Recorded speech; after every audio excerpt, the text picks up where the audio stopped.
very much. So you will introduce yourself to us. Just feel free to share the details that you feel free to share together with us. And then thereafter, just get into the conversations.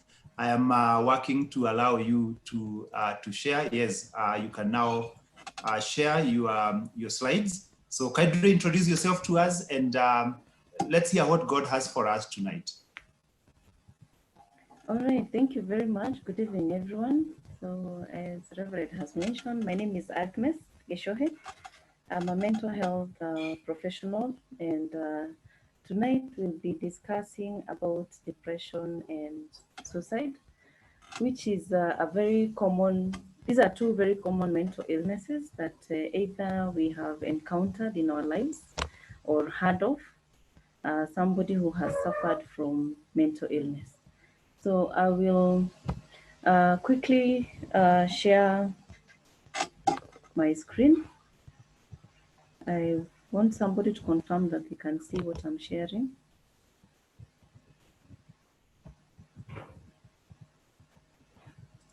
Yes, we can see Agnes. All right. Yeah. All right. So we, as I mentioned, we'll be discussing about depression and suicide. To start with, we have time and again about that time is on our side. Or at times we think, I'm running out of time. But this is today's reality. As you can see, we have expensive watches. We always rush against time. But persons who suffer from depression, they are not able to acknowledge time.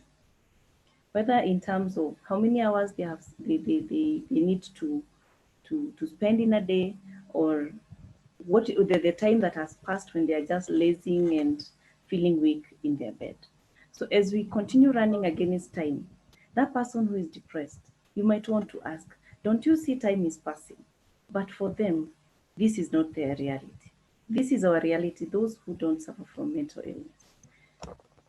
We are going to quickly define what mental illness is. Depression is a common mental illness, as I had mentioned, that is characterized by persistent sadness and loss of interest in activities that you normally enjoy. You normally enjoy cooking, you normally enjoy maybe watching that movie or watching football, but all of a sudden you're not able to enjoy those activities. And you again are experiencing sadness for a period of at least 2 weeks. The key thing to note with depression, it has to extend for at least 2 weeks. Why? You might have a brief experience of a sad moment. That does not conclude you to have depression. So what are the statistics like? The male versus female. Females are more at a higher risk of getting depression compared to males. But the unfortunate bit is that our male group will have more complete suicides compared to the females. And the age group is between 16 years and 29 years. These are the high risk age groups where people suffer from mental illness, from depression, sorry. So when we go into what are the signs and symptoms that we might experience or a person with depression might experience. So we normally say at least 5 of these symptoms, and they must be persistent during the period of the 2 weeks and represent change from previous functioning with either one of either you have a depressed mood or you have loss of interest. So the person will change. This is a present change. This is somebody who was very functional before. They were able to carry out their businesses. They were able to go to work. They were able to carry out the activities in the house, but now things have changed. They were previously functioning, but now their moods, the mood changes to depression, and either depression or loss of interest, but one can have both. So a key thing to note is that one has to have at least 5 of these symptoms. So as we mentioned earlier, number one is the depressed mood most days or nearly every day, or they become very irritable, and especially for children who suffer, because also children suffer from mental illness and more so depression. Secondly, what we were mentioning about interest or loss of pleasure that is markedly diminished. Also, a person might have either significant loss of weight because they're not feeding, the appetite goes down, or an excess weight gain due to increased appetite. There are people who self-treat with food, and this is where they gain weight. And any other person might think they are doing very well in life or they are okay as long as they are able to eat. Then and they are adding weight, then it seems things are getting better in their life, but they could be suffering from depression. Number four, lack of sleep or excess of it.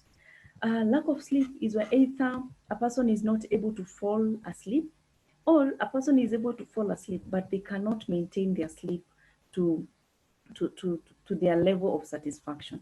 Or the person sleeps excessively. This person used to maybe wake up early enough, but they sleep, and the excuse they are having is that, oh, I slept in excess and I was late for work, or I was not able to carry out my expected businesses because I overslept. So as we continue, number five, we mentioned about psychomotor retardation. It might sound a bit tough, but it just means someone is just agitated. They just want to move. Their mental well-being is motivating them to just move about. They are restless, or this person becomes retarded. This is observed by others. Retarded meaning they don't want to move about. They just want to be lazy. They just want to lazy in the house. Maybe sit on the couch and maybe watch TV, or they're just not interested with anything. They're just there. Number six, excessive fatigue or loss of energy. One wakes up in the morning, they don't have that energy to even take a shower, brush teeth, take breakfast. They're not able to, they feel so tired, they're not able to pursue their daily chores that they're expected to do. Number seven, feeling of worthlessness or excessive inappropriate guilt.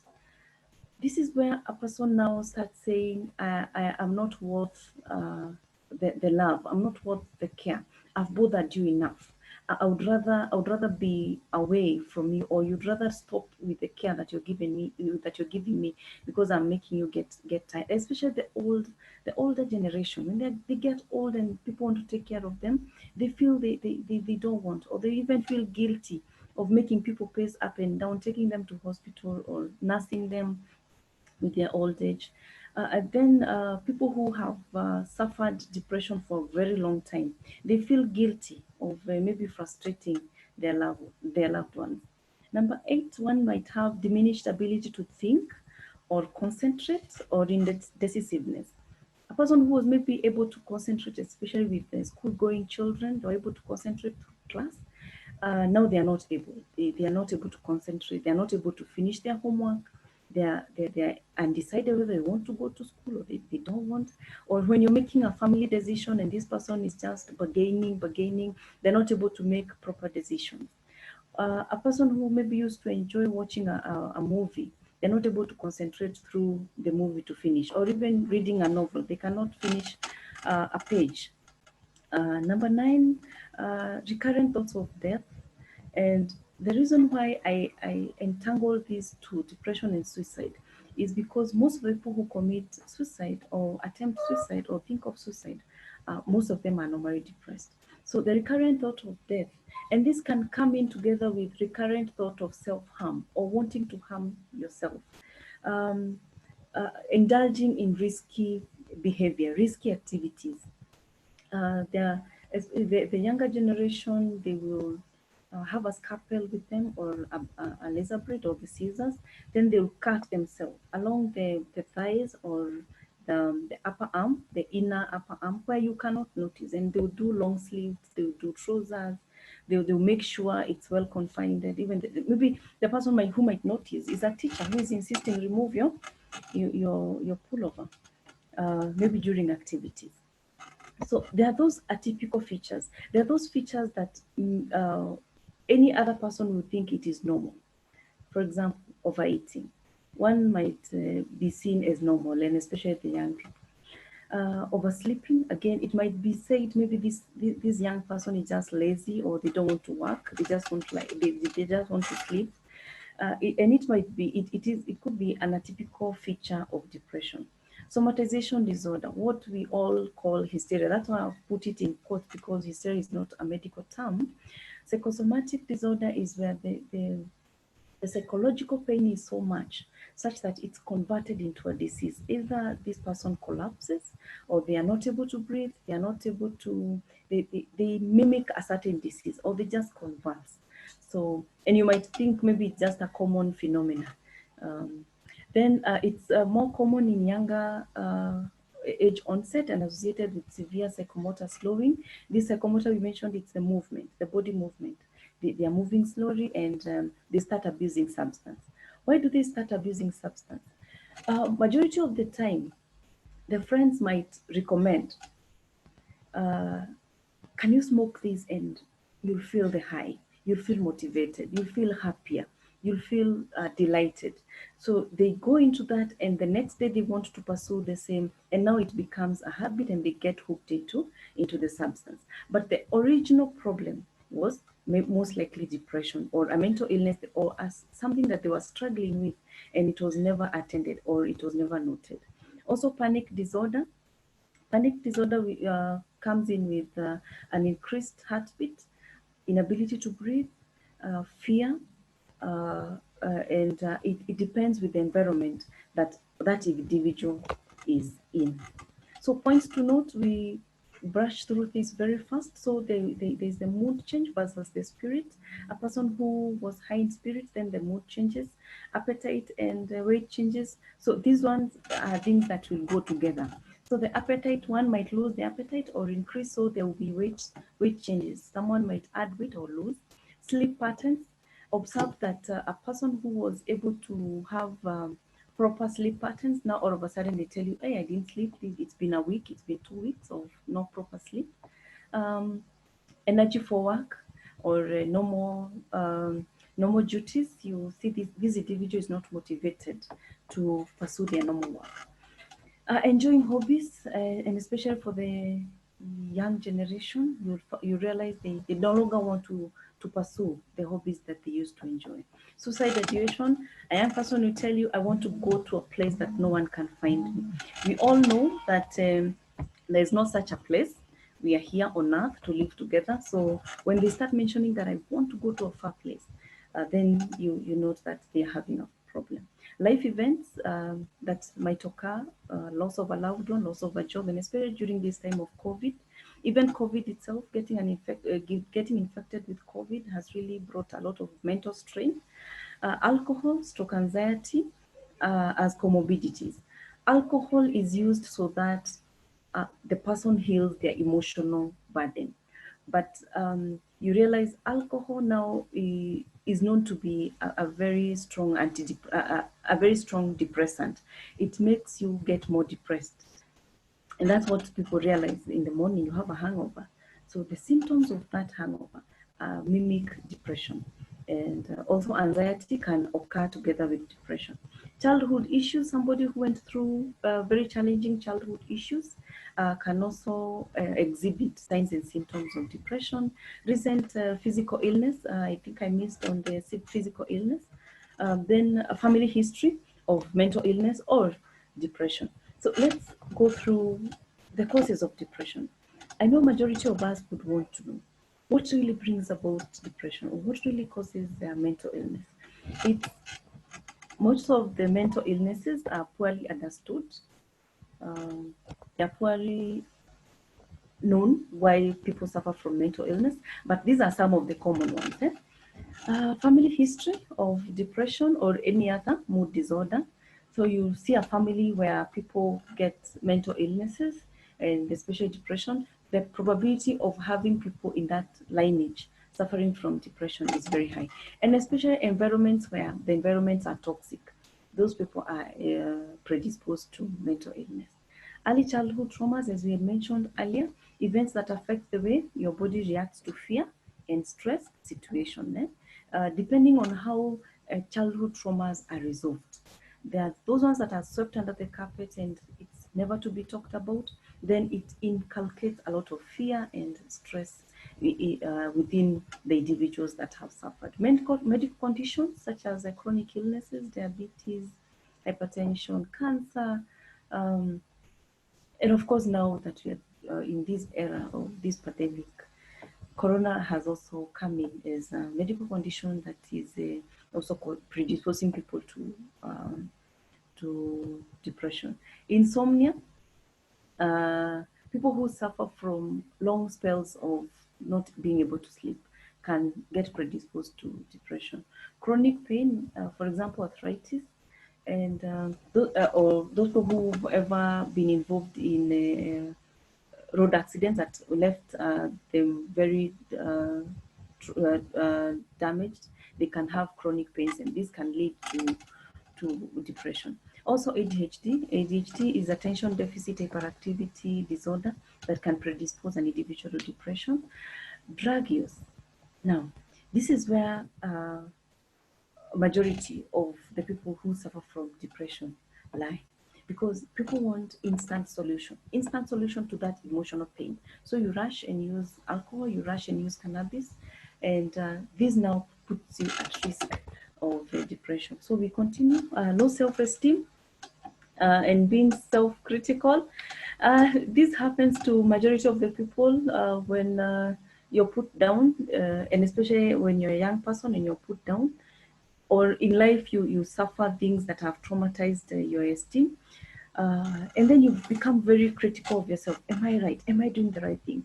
Did I hurt that person? Was I wrong? So you get to that level of mental strain. Personal history of mental illness. People who've suffered previously of mental illness, whether depression or any other, certain medications, and especially antihypertensives. So our kids who are on antihypertensive medication or steroids or drugs that are of use for a long period of time can suffer from depression. Stressful events such as loss of loved ones. We have all lost somebody who was very close to us, and this can leave a lot of trauma. And also the children who become orphans, or the key provider in the house dies, they really become traumatized. Economic problems, and especially this time when people have lost jobs, people have lost their livelihood, so it can predispose them to depression. Also, divorce. When divorce is not handled properly, or where there's a lot of wrangles and all that, both children and partners are affected. So, what is the way forward? We have known how to identify depression within us and without. How do we manage? How do we take care of the people who are around us? How do we take care of that person? You've noted that their mood has changed. That person who you have noted that they are no longer able to go to work as they used to. They are no longer productive. And as an employer, that person who is working for you, you've noted they are not as productive as they used to. How do we help them? Now, medically, there's a way we classify depression. We classify it as the mild, moderate, and severe. So we have different ways of managing. So a situation where this person does not meet the 5 symptoms that we mentioned earlier, they can take care of themselves by doing aerobic. These are exercises, taking a walk, jogging, going with friends to, for a hike, and engaging yourself in these activities on a daily basis, a routine that you take up on a daily basis. Psychological counseling. Counseling comes in handy in all aspects of mental health. Whether you're healthy or unhealthy, you need some level of counseling over time, because sometimes you strain mentally. So for those people who suffer from mild depression, the most recommended is they go through psychological counseling so that they can be able to cope. They can be able to properly resolve issues. Also, they are taught how to communicate properly, because majority of us suffer because we are not able to air out our feelings. What is it that I feel as a person? What is it that I'm experiencing in my environment? So those are among the things that are taken care of. Now, people who suffer from moderate and severe depression, majority of them will definitely meet the 5 points of criteria, then they will need antidepressants. Antidepressants are drugs that are used to treat depression. Now, antidepressants are meant to improve your situation, not to get it worse. I'm sure many people fear that these drugs are addictive. These drugs, when you started on this medication, you'll be hooked in forever. You'll never get out of the situation. No. Now we have professionals who are able to take care of people with depression, and they recover. I've seen people recovering. I've seen people going to work. I've seen people getting resolved even with family issues, toxic environment. We take care of the family. We take care of that environment. We engage employers. So because mental health has also been roped in our working environment, so that we are able to take this person through, and they are able to cope with life, and they are able to continue with their life as normal. Now, with medication, uh, normally treatment takes about 3 to 6 months. And again, there are people who suffer from depression chronically or for a long time. But all of this is taken care of with proper follow-up and with proper professionals who surround you. There's also psychological counseling, which is also very key, as I had mentioned earlier, to help us learn how to cope. And up to that point, that's it with depression. It's not complex. It's something that you can pick from the community. It's something that you can pick in our houses. It's something that you can also pick within ourselves. And when you note that you're getting to that level of being sad most days, not being able to concentrate, not being able to focus on your daily activities, then you quickly seek out for help. Now, I want to be guided with Mr. Bernard to continue to suicide suicide, or you can give room for questions, or what do you think? Yeah, I think we can proceed to suicide, and then we will look at questions at the end of your presentation. And in case you have a question, feel free to note it on our chat. You can just write the question or request that you are unmuted so that you're able to ask the question that you have. And for those of us who are watching us on Facebook Live, feel free to comment below the video, and I'll be able to see those questions and bring them to the attention of our sister Agnes. And I would also request that we register on the chat. If you're in a position to just type your name on the chat, just do that so that you are able to know those who are attending. I think for now we can proceed, Agnes, now that I don't see any question. And the questions I think I have combines both depression and suicide, and then we can handle them at the end. All right, thank you very much. So we proceed, we get to learn about suicide. So as we mentioned earlier, you might have heard in the news, someone committed suicide, someone attempted suicide.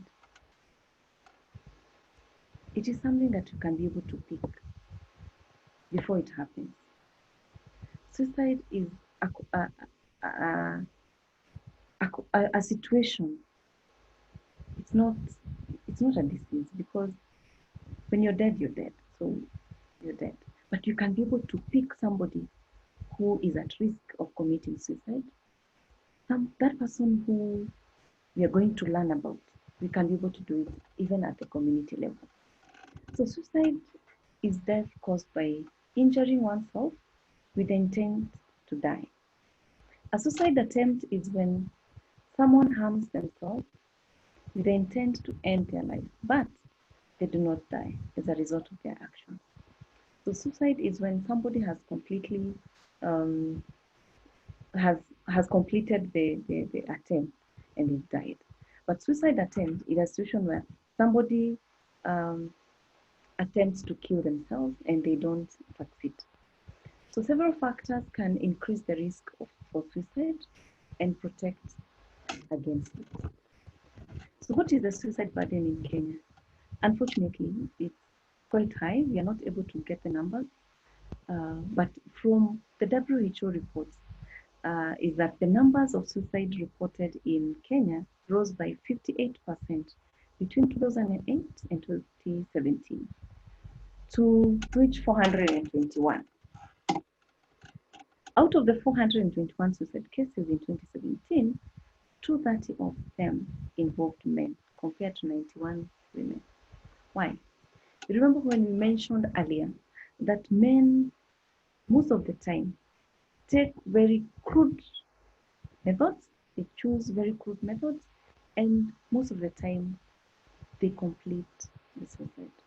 Compared to women who will take a simpler or an easier way of doing it, and then somehow they will mention to somebody, somehow they will make people aware that they are not okay, so it will be taken care of before they proceed and do it.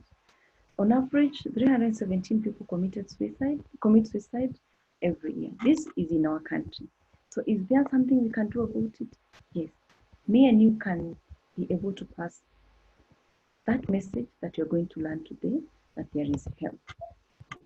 So let us learn about the risk factors. What puts you at risk of either attempting or committing suicide? Or what puts that family member of yours at risk? Sorry about the first bullet. I think it was a typing error. Family history of suicide. So there are those families who have a history of committing suicide, and this predisposes others to seeing or thinking that that is the way of life. That is the way to go in their generations. Family history of child maltreatment. Those children who are really mistreated in the family setup are most likely to commit suicide because they feel worthless. Of course, they live with very depressed moods. They feel frustrated, they are hopeless, they feel unwanted, rejected, and most of the time they want to end their life so that they can end their psychological or physical pain. Previous history of suicide attempt or attempts. There are people who constantly attempt suicide every now and then. So if one has a previous history of suicide, and more so men who most of the time when they attempt suicide and they fail, they tend to want to complete it in the next attempt. So also history of mental illness, previous persons who suffered from mental illness, especially those who suffer from schizophrenia, when they are recovering, when they are on their way to recovery, they tend to get predisposed to committing suicide. And also particularly clinical depression, where we had mentioned earlier that there are those thoughts of death and feeling of worthlessness. History of alcohol and substance use. Actually, most of suicides, especially with young persons, happen when they are high on a substance. And also, this is also linked with homicide, where somebody finishes their family. And we have had this in our media platforms that somebody was maybe high on substance and then they eliminated their family and also eliminated themselves. So feeling of hopelessness, as we had mentioned earlier, this comes in with depression, or someone might feel an acute thought or feeling of hopelessness, and especially when there is massive loss, maybe loss of property, loss of assets, loss of resources, maybe they had accumulated, and all of a sudden they lose it either by theft or conning or by whatever means. Impulsive or aggressive tendencies.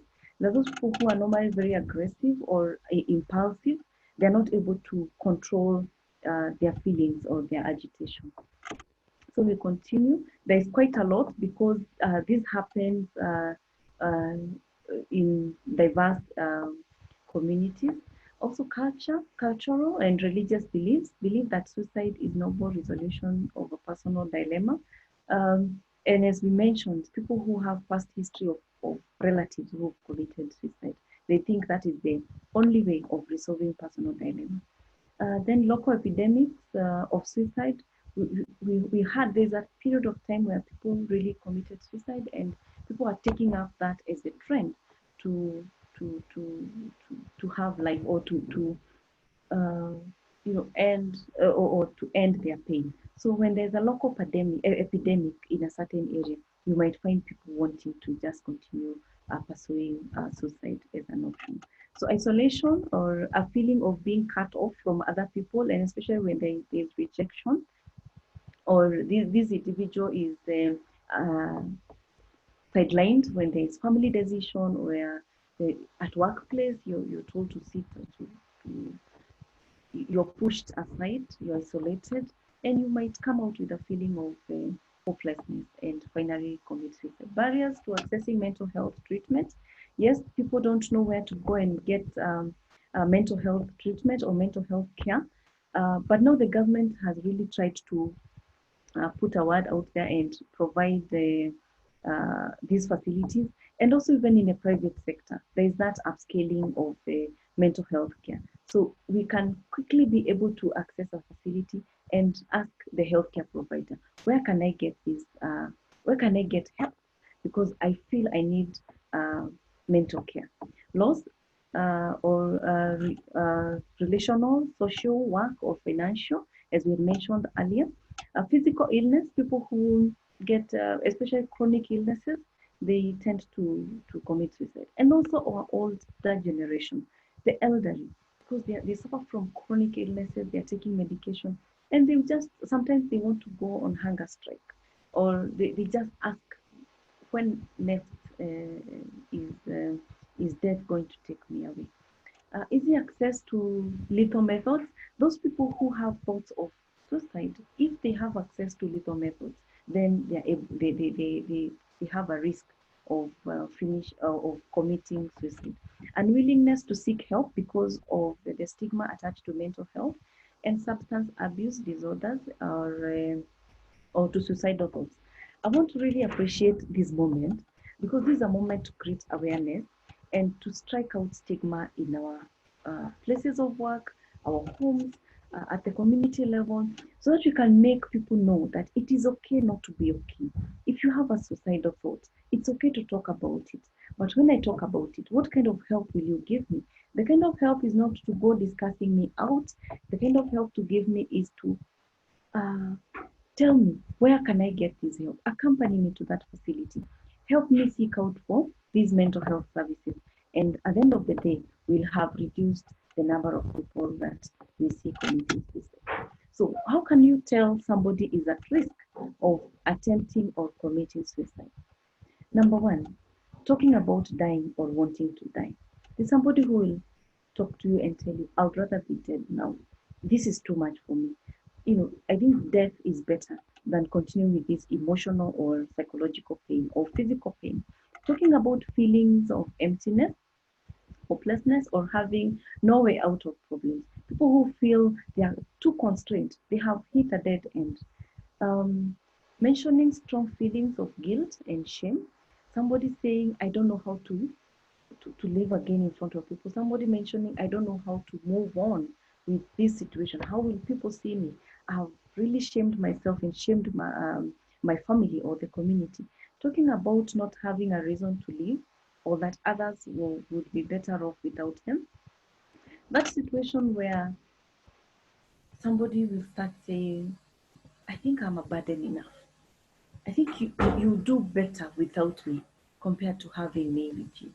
Social withdrawal and isolation, this is a very clear sign, because when this person withdraws from your environment, you are having dinner together and suddenly they don't show up, they want to stick to their room, they're isolated in a way, they don't come to gatherings, they don't want to show up in that uh, meeting at work. So then you want to question, why is it that they are all of a sudden changed their social well-being. Giving away personal items and wrapping up loose ends. Somebody may start seeking out for forgiveness, resolving conflicts, clearing those debts, which is okay. But again, they want to give away properties, they want to give away their personal items, they want to give away their clothes. Then you start wondering, so what happens tomorrow when they still need these items?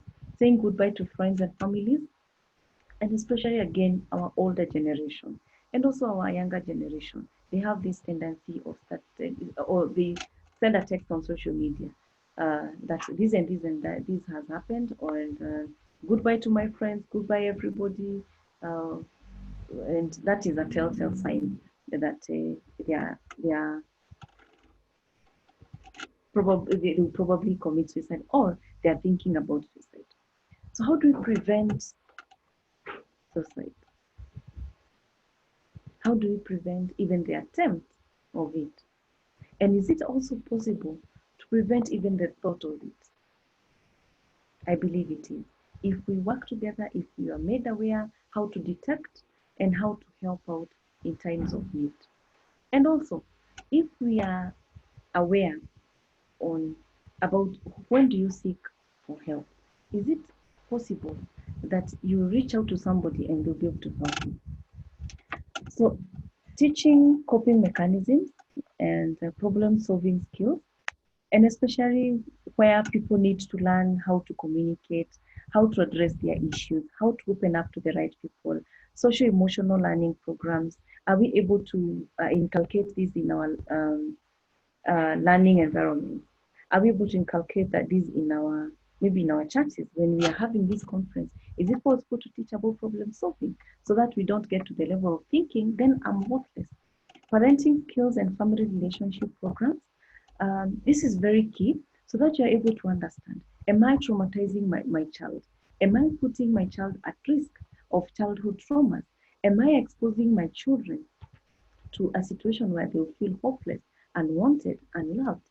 Our family relationships, our family rankles putting us at risk of feeling frustrated and getting to the level of having very toxic environments where nobody talks to the other.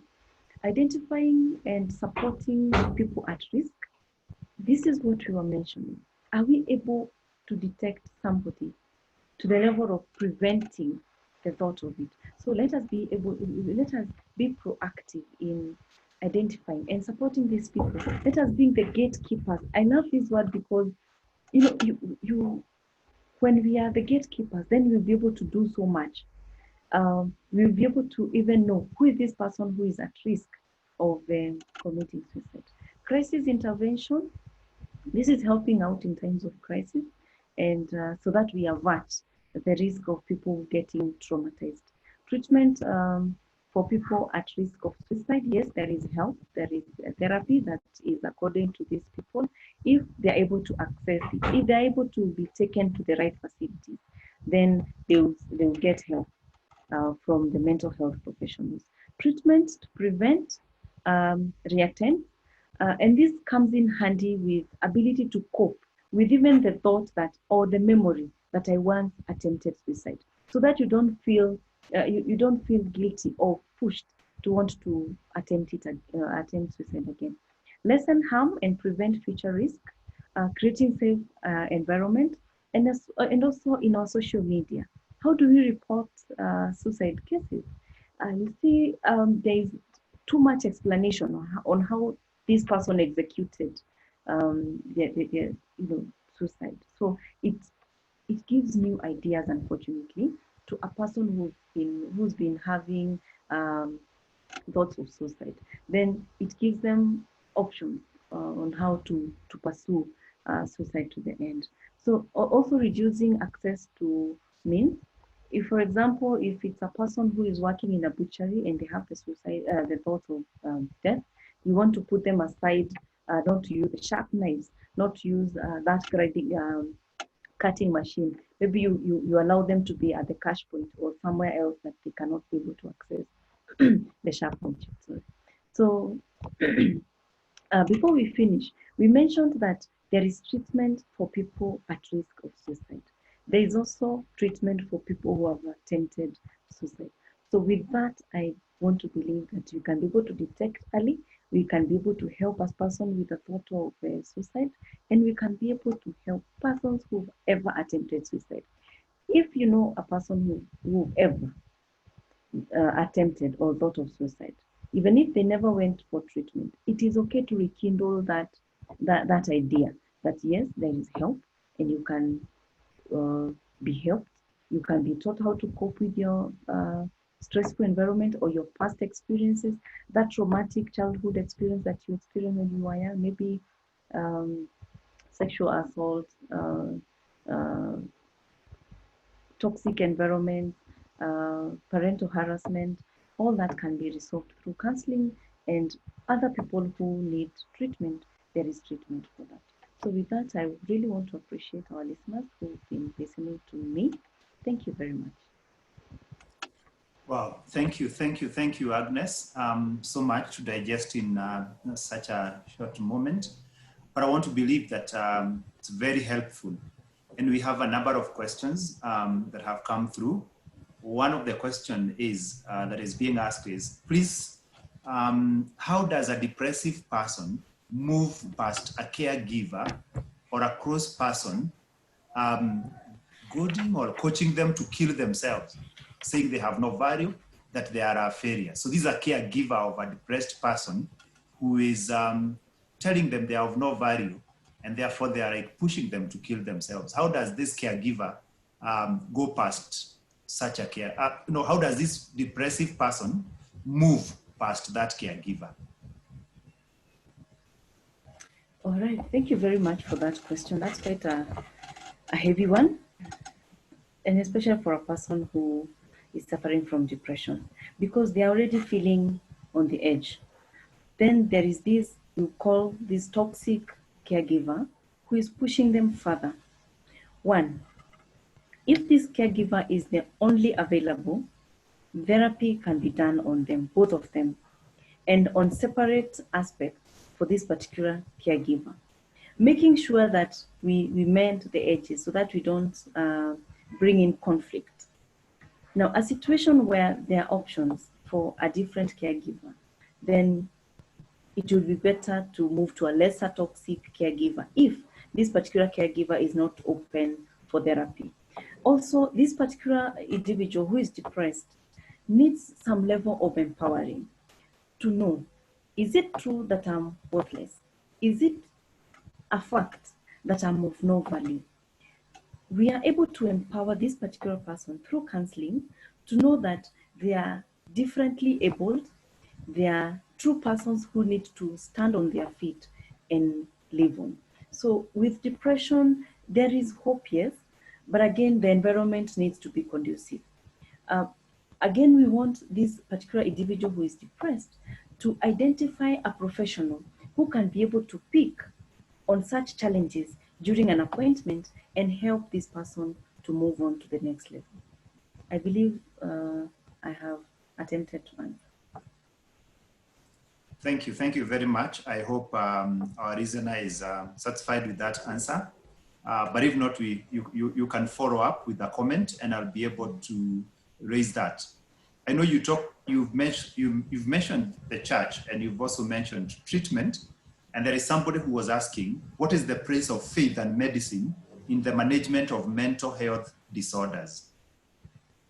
And the same person is asking, what is the role of the church in managing mental disorders, including issues of suicide? All right, thank you very much. Faith is very key. Spirituality is very key. And during therapy, we encourage individuals to believe in a higher power, all right? Because belief in a higher power relieves of some of the burdens and some of the pain, to let go and to give out most of the burdens to this higher power who is all able and all powerful. All power now for us is God, Christ. So that ability to give up all your pain, all your burdens to a higher power, then relieves most of the burdens that are there. So spirituality is very key in the recovery and in the management of depression. Now, the role of the church in management of depression and even mental illness. So the role of the church is one, acknowledging that yes, depression is there, mental illnesses are there, and there is help. Guiding the followers or the congregation, the members of the church, to seek therapy or help, treatment in facilities that are, from individuals, from mental health professionals who will be able to take them through their recovery. Also, the church creates a platform where people are made aware that there is help out there. Also, the church can provide help. They can provide counseling sessions to the congregation, which is also a very good platform because you capture people in early stages of mental illness when it is timely enough for quick recovery. Wow, thank you very much for that answer. Then there's this question: what do you tell someone who tells you that they want to commit suicide? Where do you start to help that person? Where do you start? Where you start is believing that that person can actually do it. Then taking the step of finding help for this person. Remember, this person is telling you because they are in a very unhealthy state. You are the person who is healthier. You're the person who is in a healthy state. So you're the one to work with this individual. Don't tell them, go and do it. There are people who actually even give options. No, that will empower this person to go and pursue it. A situation where an individual is willing to get help, you work with this person the whole journey, you take them to a mental health professional. A situation where they are not willing, all right? They are not willing. This life does not belong to us. It belongs to a community. So is the community around them able to rally this person to go and get help? Who is the community? That trusted pastor, that trusted man of God or woman of God, that this individual takes it as an authority. That relative who is very close to them can be able to take the role of a caregiver and pursue therapy together with them. So you might not have a solution for them immediately, but looking out for help and working with them the journey, the therapist on the other end will be able to help them out. Thank you for that answer. There's a question here, and I think you will attempt it, but we also have pastors here. We have Reverend Kangeve and the rest, and they'll tell us, the person is asking, one of the presenting symptoms of illness is like bipolar disorder, and major depressive disorder is suicide ideation. I think you mentioned something like that. The Bible speaks against taking your own life. Does it mean that the victims of mental illness related suicides will go to hell?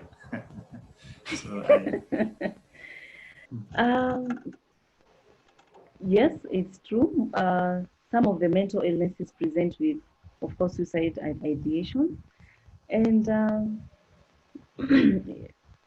these are the early signs that one can be able to pick, as we had mentioned earlier.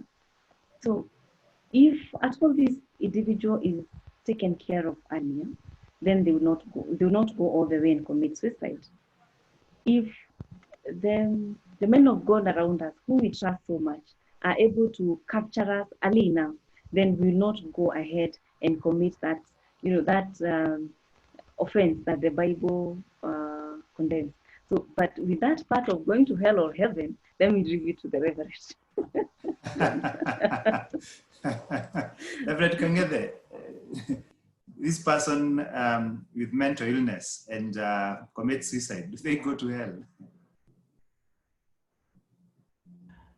Well, I personally tend to think that, well, it's a very tricky situation, I would say. But if somebody is willingly committing suicide and taking away their life, which was God-given, I think it's a serious mistake.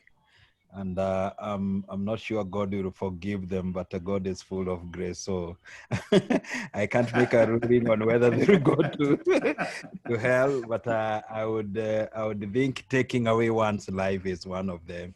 I think the biggest mistakes we can make, because life is sacred, it's God-given, and I think we need to persevere to the end. Even if there are challenges in this life, but well, quite a challenging one, I must say. At times, I think there and the reason I was a bit hesitant even when responding is a lot of times I get to the feeling that there are people get to a stage where they're like out of their mind. They're not in their normal state of mind. And probably that's why they get to that point where they feel like, well, it's no longer worthy living. And it's growing. It's a very, very fast growing problem. I had an encounter yesterday actually with a very young girl of about 16 years who was telling me she's tired of living and she doesn't know whether she doesn't know whether there's need for living anymore. And this is a young girl who has a future, who has well, everything she needs, but they I don't know, we are having big problems with especially the young people. And I haven't written down there, but probably our speaker today could comment on the role of social media in some of these things, because I've also heard that there are times you engage with some people in social media and they lead you to actually committing suicide. So I'm not sure how it's working, but she can comment on that as well. Thank you very much, Leverett. Yes, Agnes, you could comment on that issue. I think there are also information that there are some games that children can play, and as they play the games, they get to a point where they commit suicide. So if you could address that, social media, games, cartoons, the things that we expose, not only our children, but even adults, can such things lead to suicide?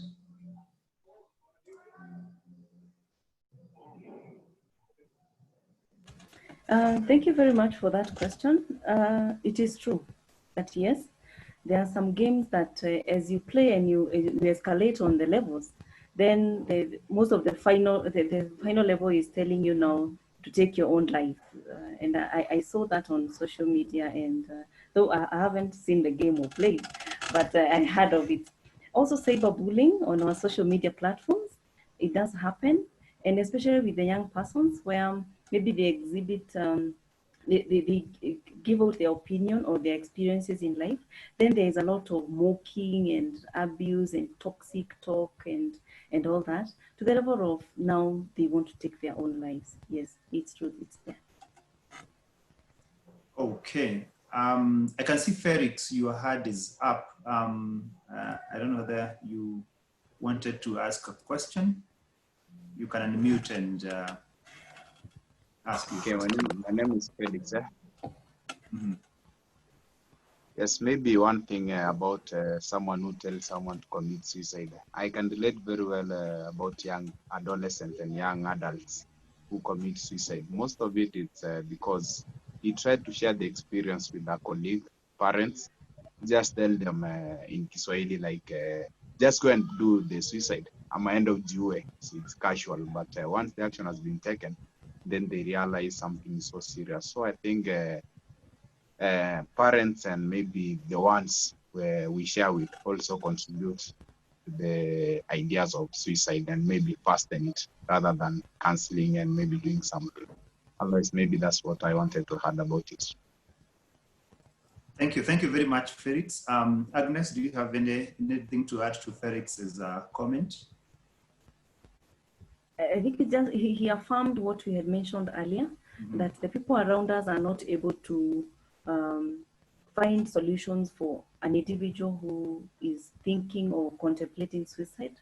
And for importance to understand is the person who is giving you information about their thoughts, they are in a very unhealthy environment or unhealthy state.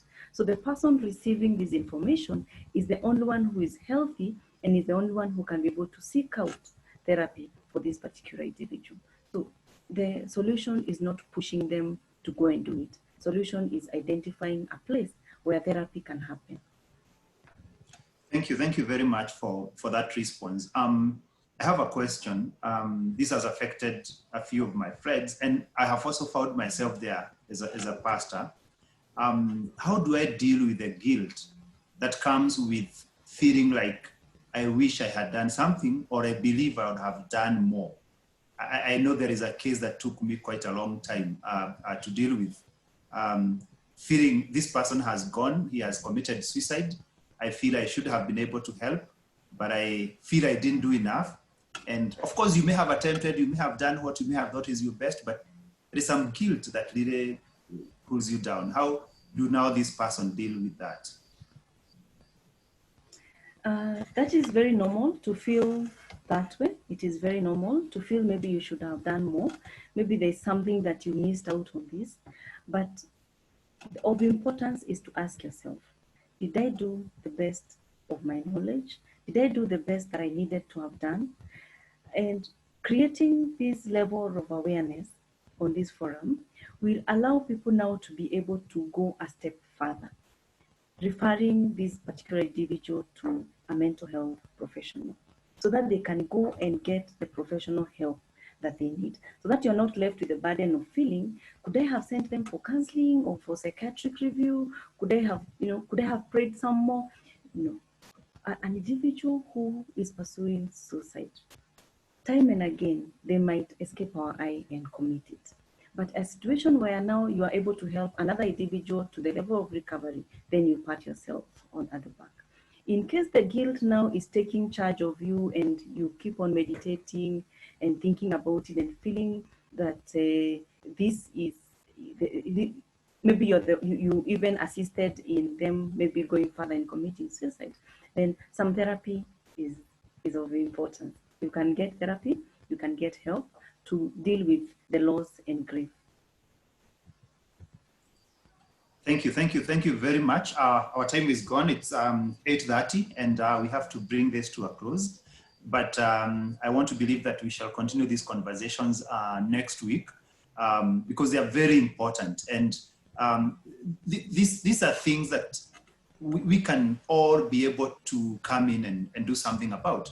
But if we don't know, then we will handle them the wrong way. A child will say something and you will ignore it, or you will tell them something that will drive them to doing that which they should not have done. And that is why we have these forums where we can be able to discuss such matters and see how can we get educated for our own help, like I said, and for the help of others. Thank you very much, Reverend David Kangede, for your comment. You're saying that we have so many cases of people not just killing themselves, but one killing the whole family and then killing themselves. What are some of the factors pushing so many people in that direction? Or it's a question, but we can take about 5 minutes and respond to that. Thank you very much, Reverend Kangete, for that question. It's true. People are taking up the lives of their loved ones and themselves. I think it's a situation where people are pushed to the edge and they are not able to know that they are really stressed out. They are not able to communicate properly. They are not able to resolve their conflicts properly. So they feel trapped in their own world. And this trapping is the one that makes them feel helpless. Now, the thought that comes most likely in their mind is that I don't want to leave my family suffering. So I would rather kill everybody and also kill myself so that nobody is left to suffer. But is it true? It's not true. Many people are left suffering, especially now the extended family. They're left suffering and asking, what if not, easier to ask for help rather than doing this? Again, there are families that are very, very toxic. You mention about your issues and everybody is like, he's up again with his troubles, or she's back again with her troubles. So that ability of the community being able to handle us when we are going through a crisis, then it might help us resolve most of these cases. Again, depression and substance use.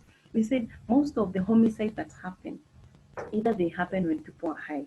We have seen our able officers taking a gun and firing at their own families, and most likely most of these times they are normally very high, intoxicated, either with alcohol or another substance. So also substance use has also played a very big role in people committing suicide and also homicide.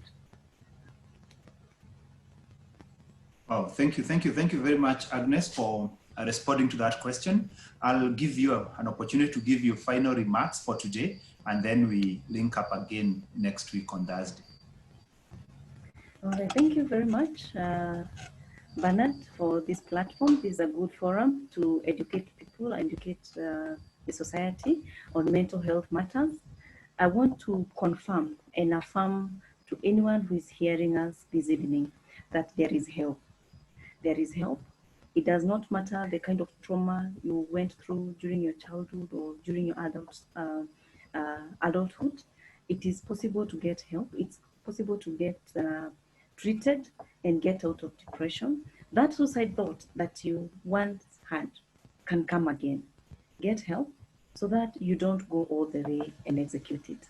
Otherwise, thank you very much this evening for listening to us, and we hope that we have learned something that we can extend to the next person near us. Thank you very much. May God bless you. Thank you. Thank you very much, Agnes, for joining us. Thank you for your time. These are a lot of information, a lot of knowledge, a lot of wisdom. It would have costed us a lot, but I'm glad that we are able to come together and help one another and learn together. And I want to believe through this, God is able to bless us. I don't know whether my wife is in a position to pray for us as we finish. We are in different locations.